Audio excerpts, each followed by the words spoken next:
তো hello guys, আমি যে কথাটা আপনাকে বলতে চাইছি, আমাদের একটা বাউল আছে, তো উনি গোপাল কষ্টের গানটা গাইবে। ওনার মুখ থেকে আমরা গানটা শুনবো। গানটা কেমন ওনার থেকে আমরা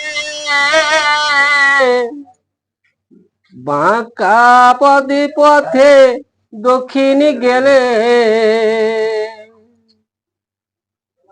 কে যাও তুমি গাওয়ারে,